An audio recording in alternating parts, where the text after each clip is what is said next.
Olá, meus amigos, aqui é Cavalcante Neto, mais uma vez com vocês, mas agora para a gente conversar sobre direito penal, nessa nossa corrida rumo à aprovação no concurso para delegado de Polícia Civil. Espero que vocês estejam encontrando os melhores estímulos para dar o melhor de vocês e o resultado certamente virá.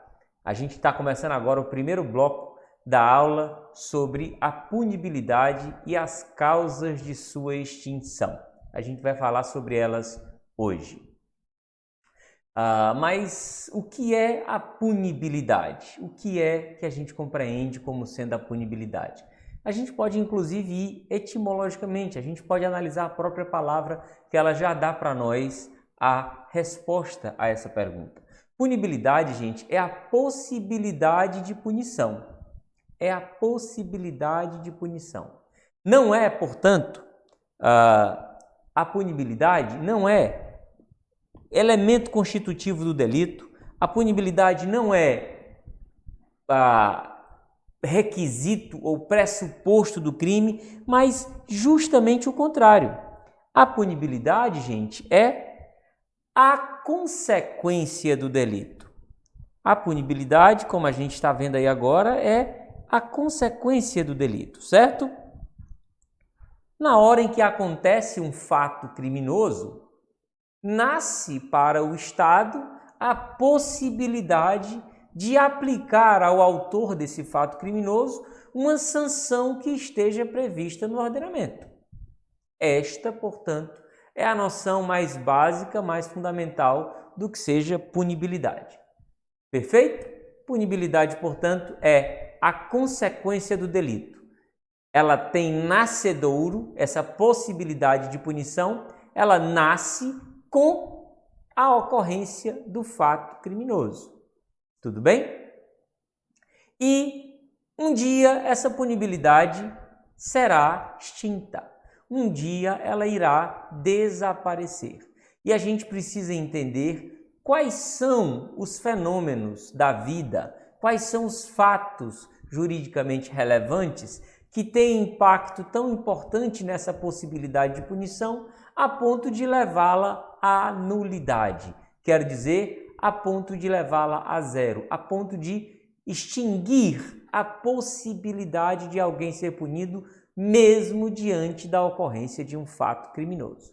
Essa é a toada da nossa discussão na aula de hoje. Tudo bem? Então, a gente já dizia para vocês, a possibilidade de punição é o que a gente compreende como sendo punibilidade. Essa punição, obviamente, ela encontra limites, já que a gente não vive numa situação de arbítrio, né? Pelo menos, sob o ponto de vista formal, digamos assim, a gente vive num Estado democrático de direito.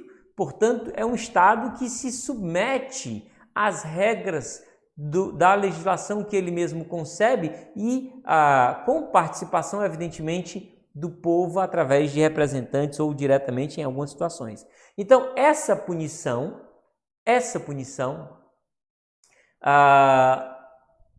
ela encontra limites. Um primeiro limite é um limite temporal. Não se admite que alguém passe a sua vida inteira com uma pendência. As relações sociais, as relações humanas, a vida da gente precisa de estabilidade, precisa de previsibilidade, precisa de segurança jurídica, é essa a ideia. Então, o que acontece? Na hora em que ocorre um fato delituoso, já sabemos, nasce para o Estado o direito, a possibilidade de punir o autor desse fato criminoso. Mas essa prerrogativa do Estado, essa possibilidade de punição, precisa ser efetivada a tempo e modo. Se ela não for exercida a tempo e modo, o Estado perde esse direito. O Estado perde o direito de impor uma sanção penal para quem praticou um delito, né? Portanto, existe um limite temporal. Caso esse limite temporal seja extrapolado, nós teremos que reconhecer a ocorrência do fenômeno da prescrição, que é um dos tópicos que a gente vai debater no nosso encontro. Há também um limite espacial, claro. A imposição de uma sanção penal é exercício de uma das facetas da soberania estatal, não é? O Estado detém o monopólio da força. É o Estado que pode compelir o agente a ficar recolhido no cárcere, né? É o Estado que pode privar a pessoa da sua liberdade a título de sanção penal pelo delito que ele eventualmente tenha praticado.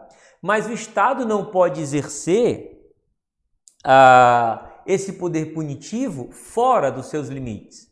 O Estado não pode exercer esse poder punitivo em relação a fatos que não estejam abarcados pela sua jurisdição. A legislação penal prevê em que situações o nosso ordenamento jurídico penal deve ser aplicado. Sabemos que a regra é a territorialidade, mas em algumas situações o nosso direito admite a aplicação da nossa legislação penal a fatos que tenham ocorrido fora do nosso território em situações evidentemente excepcionais. Não é o nosso foco aqui, isso vai ser debatido em outro contexto, mas o que importa saber é o exercício da jurisdição criminal, o exercício do direito de punir do Estado deve ser feito com esse limite também espacial. E por último, exercício dessa punição, né? A punição do agente encontra também um limite modal. O Estado não está livre para fazer o que ele quiser, não é assim? Ele precisa observar, durante o exercício desse direito de punir, ele precisa observar as garantias inerentes à sua condição de Estado democrático de direito, né? Ele precisa observar o princípio da dignidade da pessoa humana, ele precisa observar o princípio da reserva legal, enfim. A ideia central aqui, quando a gente fala de limite modal para o exercício do direito do ius puniendi, quando a gente fala de limite modal, a gente quer dizer o seguinte: não vale tudo. O Estado tem mais do que o direito, o Estado tem o dever de elucidar os crimes que acontecem, de identificar quem são os autores e de aplicar a esses autores as consequências que o ordenamento prevê. Mas esse dever do Estado deve ser exercido de acordo com regras previamente estabelecidas no ordenamento que foi adotado, segundo regras que o próprio Estado elabora, né? No texto constitucional e na legislação infraconstitucional, nos tratados, etc. Então, essa é a ideia central do que seja a punibilidade. Tudo bem? Vamos lá começar a falar das causas extintivas da punibilidade. Nós dissemos, portanto, que há algumas situações que levarão à extinção dessa possibilidade de punição. Alguns fatos da vida podem ter esse impacto de aniquilar o poder, dever, o direito de punição que o Estado tem, não é? E a gente está apontando aqui para o artigo 107 do Código Penal, que é o foco das nossas atenções, porque lá o legislador estabeleceu para nós um rol de causas extintivas da punibilidade. No artigo 107 do Código Penal, nós temos a previsão de algumas situações que conduzem, que levam, que redundam na extinção da punibilidade de alguém que, mesmo que essa pessoa tenha comprovadamente praticado um delito. Esse artigo 107 do Código Penal, é importante registrar, ele traz um rol que é meramente exemplificativo. O que é que eu quero dizer com isso? Há outras situações previstas no nosso ordenamento que tem também o condão de extinguir a punibilidade, certo? Por exemplo, no caso do artigo 312, parágrafo 3º do Código Penal, 168A, parágrafo 2º do Código Penal, 337A, parágrafo 1º do Código Penal, artigo 89, parágrafo 5º da Lei dos Juizados Especiais, artigo 9º, parágrafo 2º da Lei 10.684 de 2003, enfim, nós temos na legislação penal extravagante e mesmo dentro do Código Penal, nós temos outras previsões, outras situações que também têm esse impacto de extinguir a punibilidade. Acontece que essas outras situações a que eu aludi, com exceção aqui do artigo 89, parágrafo 5º do Código Penal, 89, parágrafo 5º da Lei dos Juizados Especiais, que trata do cumprimento da suspensão condicional do processo, as outras são situações específicas para determinados delitos, certo? Então a gente vai se ocupar da regra geral, artigo 107, está na parte geral do Código Penal, que se aplica naturalmente a todo o ordenamento jurídico penal, salvo quando houver alguma previsão especial no outro sentido, a gente já sabe disso, né? Portanto, só recapitulando para fixar, artigo 107 do Código Penal traz para nós um rol exemplificativo de causas extintivas de punibilidade.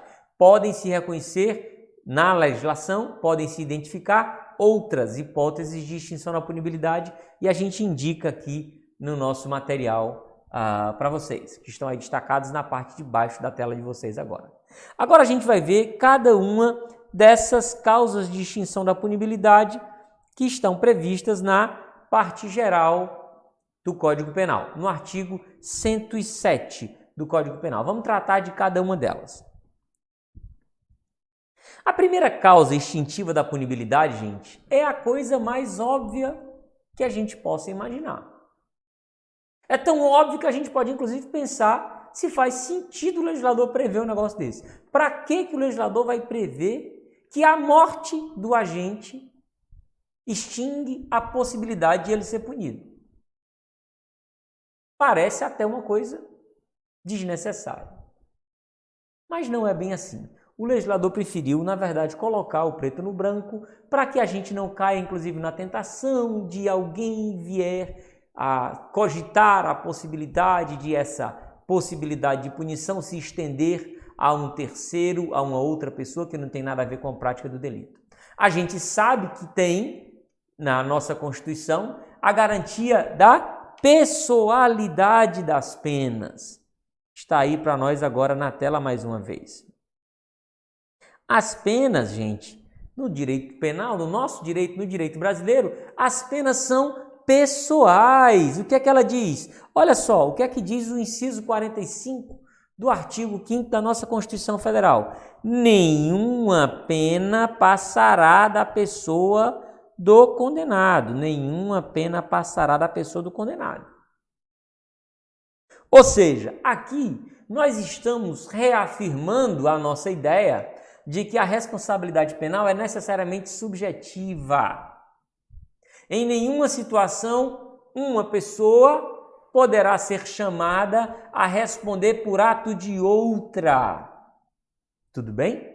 Essa é a nossa regra. A responsabilidade penal é pessoal. Daí que a morte do agente, a morte daquele que eventualmente tenha praticado um delito, extingue a punibilidade. E aí não interessa em que fase do procedimento a gente está.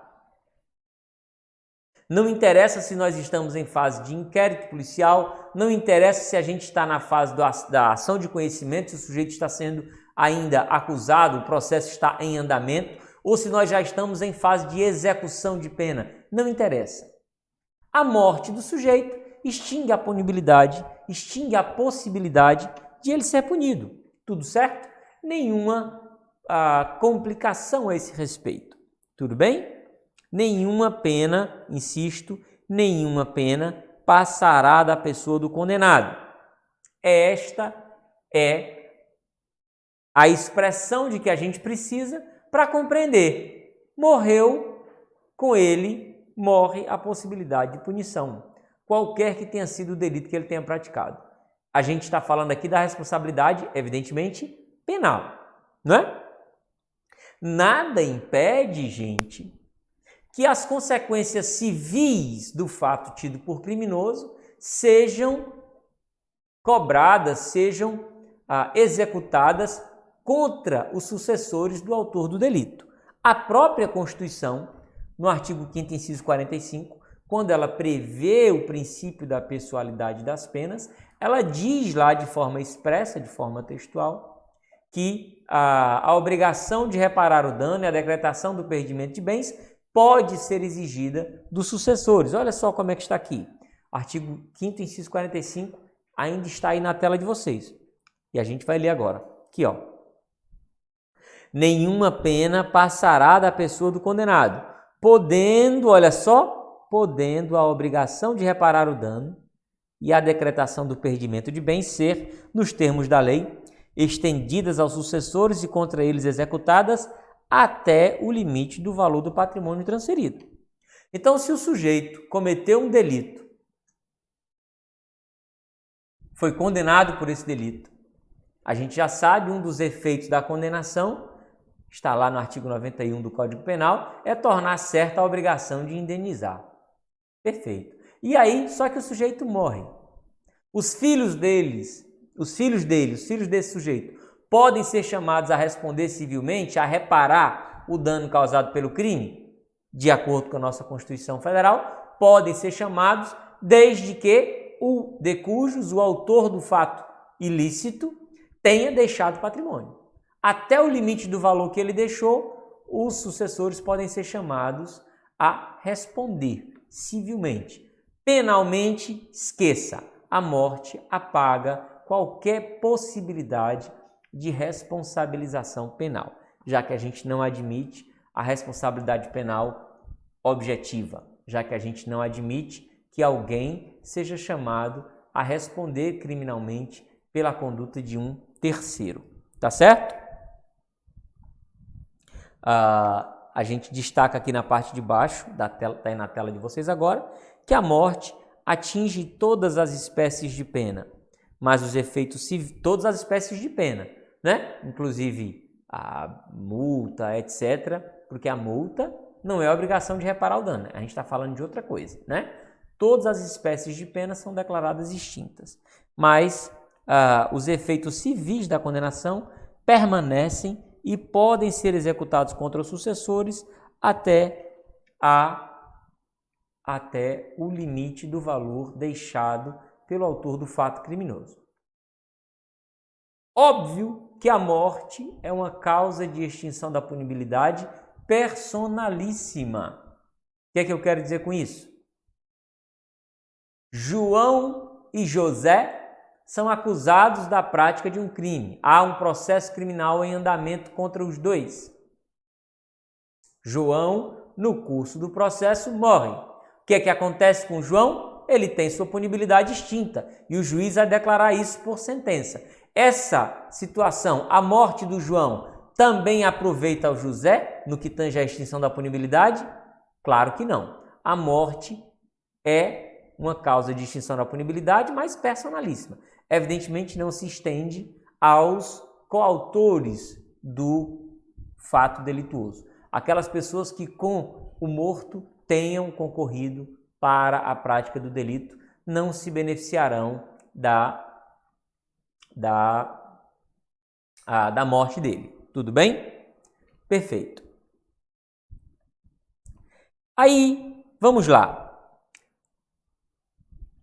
Existe uma regra no nosso ordenamento, digamos assim, que estabelece que o juiz está livre para apreciar a prova. Evidentemente que esse convencimento, o livre convencimento, precisa ser motivado, né? A partir das regras do ordenamento, da própria regra de produção de provas, né? Se a gente observar a forma na produção de prova e tal.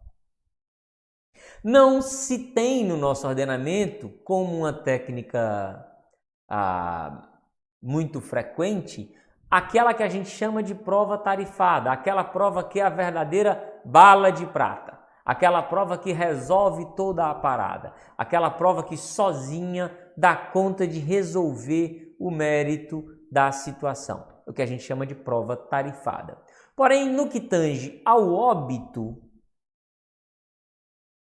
dada a gravidade da consequência da morte do agente, que é justamente a extinção da punibilidade, o artigo 62 do Código de Processo Penal traz essa previsão no seguinte sentido, veja só. No caso de morte do acusado, o juiz, somente à vista da certidão de óbito e depois de ouvido o Ministério Público, declarará extinta a punibilidade. Uma coisa que eu não tinha mencionado ainda para vocês, mas ainda é tempo, é o seguinte: a extinção da punibilidade do agente, amigos, é matéria de ordem pública. O que é que eu quero dizer com isso? Na hora em que se extingue a punibilidade do agente, se o juiz reconhece que a punibilidade dele foi extinta, que a possibilidade de punição desapareceu por qualquer razão, qualquer dessas que a gente vai falar aqui, se o juiz reconhece que a punibilidade extinguiu-se, o juiz deve declarar de ofício. O juiz não precisa esperar por provocação de ninguém. O juiz precisa esperar pela provocação do Ministério Público ou da Defesa para declarar extinta a punibilidade desse acusado? Claro que não. O que ele vai ter que fazer é ouvir o Ministério Público, ouvir a Defesa. Eu tenho aqui uma cópia da certidão de óbito. O que é que vocês têm a dizer a esse respeito? Né? E depois, diante da manifestação das partes, aí sim, se ele entender que aquela certidão de óbito é verdadeira, que não tem nenhum problema com ela, ele declara extinta a punibilidade do agente e acabou-se a conversa. Não precisa esperar pela provocação de ninguém, certo? Falei aqui o exemplo da morte, mas isso se dá com relação a qualquer das outras causas extintivas de punibilidade. Obviamente que ninguém está proibido de pedir que o juiz declare a extinção da punibilidade. O que eu estou afirmando é que o juiz não precisa esperar pelo pedido de quem quer que seja. Ele pode e deve decidir sobre isso de ofício, tudo bem? Mas nós falávamos que, especificamente para a morte, a lei criou uma prova que a gente pode dizer aqui que é uma prova tarifada, que é a certidão de óbito do agente, né? Essa certidão de óbito, gente, é o documento emitido pelo cartório do registro civil. Não é um documento médico, não é o atestado de óbito, não é a declaração de óbito que o médico assina. Esse documento, a declaração de óbito, é que vai ser levado ao cartório para que se emita a certidão de óbito. É esse documento público, a certidão de óbito, que está referido no artigo 62 do Código de Processo Penal como sendo apto a provar a morte do agente para fim de declaração de extinção da punibilidade. Por que o legislador optou, nesse caso, por escolher uma espécie de prova para, enfim, especificamente para o caso da morte? Justamente por causa da facilidade de nós nos enganarmos, de nós declararmos a extinção da punibilidade, por exemplo, de um homônimo. Quando o legislador exige essa prova específica da certidão de óbito, ele quer assegurar que o juiz declarará extinta a punibilidade daquela pessoa, filho de fulano e de fulana, nascida na cidade tal, no dia tal, né?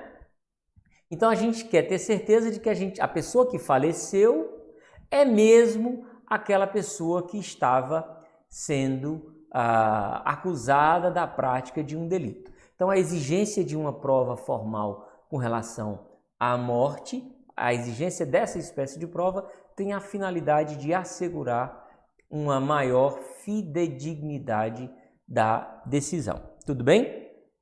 Embora a gente registre aqui que há decisões na jurisprudência, no estado do Ceará, por exemplo, há várias decisões, eu cito aqui um exemplo, decisão de setembro de 2020 agora, né, em que o tribunal admite a possibilidade de declaração de extinção da punibilidade, por exemplo, diante de um laudo cadavérico, que é também um documento público, embora não seja a certidão de óbito.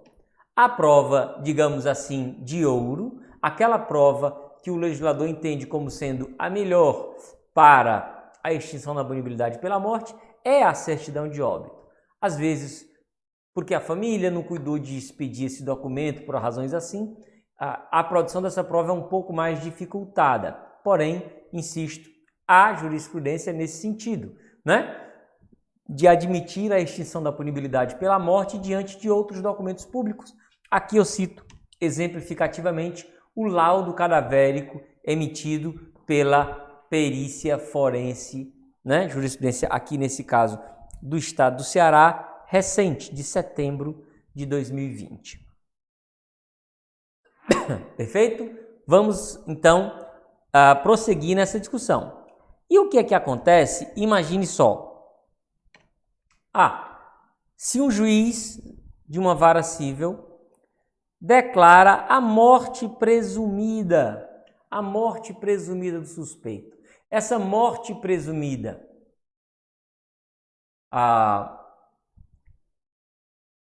essa sentença judicial que declara a morte presumida do agente, ela também tem o condão de resultar na extinção da punibilidade. Nós temos, como quase sempre acontece em direito, nós temos duas orientações. A doutrina mais clássica diz que não.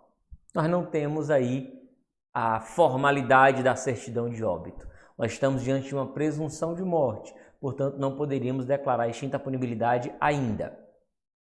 Mas a doutrina mais moderna diz que não, que é possível sim, a partir dessa sentença que declara a morte presumida, é possível que nós declaremos extinta a punibilidade. E agora, para a gente encerrar esse nosso primeiro bloco da aula sobre extinção da punibilidade, na hipótese de uso de certidão de óbito falsa, apresentou-se nos autos uma certidão de óbito, diante daquela certidão de óbito, o juiz declarou extinta a punibilidade do agente, e depois o agente apareceu. Depois constatou-se que a certidão de óbito era falsa. O que é que a gente faz? Mais uma vez, como já falei, duas orientações. A primeira delas diz o seguinte, olha só, a primeira delas diz assim, veja só, na hora em que o juiz declarou extinta a punibilidade do agente, aquela decisão judicial se incorporou ao patrimônio jurídico do acusado. E na hora em que se incorpora ao patrimônio jurídico do acusado, não tem mais como voltar atrás. O juiz declarou extinta a punibilidade, essa sentença transitou em julgado, não tem mais o que se fazer, a não ser que o Ministério Público busque a apuração da responsabilidade pelo uso do documento falso. Essa orientação é a que prevalece na nossa doutrina, mas não é a orientação que prevalece na nossa jurisprudência. A nossa jurisprudência prefere esta segunda orientação, que diz para nós o seguinte: o que é falso não pode produzir efeito. A certidão de óbito falsa, a certidão de óbito que não registra um óbito, porque o óbito não ocorreu, depois a gente verificou isso, o sujeito apareceu, evidentemente ela não pode produzir efeitos, né? Então, se ela não produz efeitos, a sentença ela mesma é nula, né? Porque ela está fundada num fato que não aconteceu, ela se reporta a um fato que não aconteceu, e a sentença que se fundamenta nela também perde sustentação. A sentença também será nula.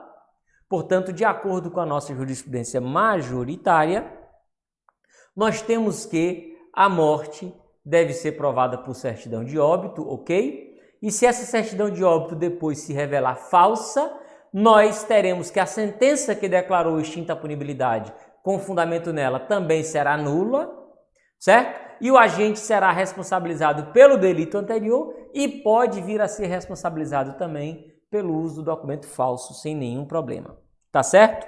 A morte não impede revisão criminal, é possível que haja revisão criminal, até porque existem efeitos civis, né, decorrentes da condenação. Então, é possível que mesmo com a punibilidade extinta em razão da morte do agente, a gente ainda pode falar em revisão criminal, Tudo bem? Mas a morte do agente impede discussão sobre reabilitação. Reabilitação se destina à fruição de direitos. Como é que a gente vai falar de fruição de direito por alguém que já morreu? Por fim, encerrando esse nosso bloco, a morte da vítima tem algum impacto na punibilidade? Somente em uma situação, naqueles crimes de ação penal privada personalíssima, como o caso desse delito do induzimento a erro essencial e ocultação de impedimento, previsto no artigo 236 do nosso Código Penal. Que nesse caso, a lei prevê que a ação penal é personalíssima. Somente o próprio contraente enganado poderá ajuizar a queixa. Ele não poderá ser representado por outras pessoas. Então, se ele morre, não tem mais a possibilidade de ele ser representado, punibilidade extinta do agente também, já que a ação penal privada não tem como ir adiante. A gente encerra aqui esse primeiro bloco. Muito obrigado.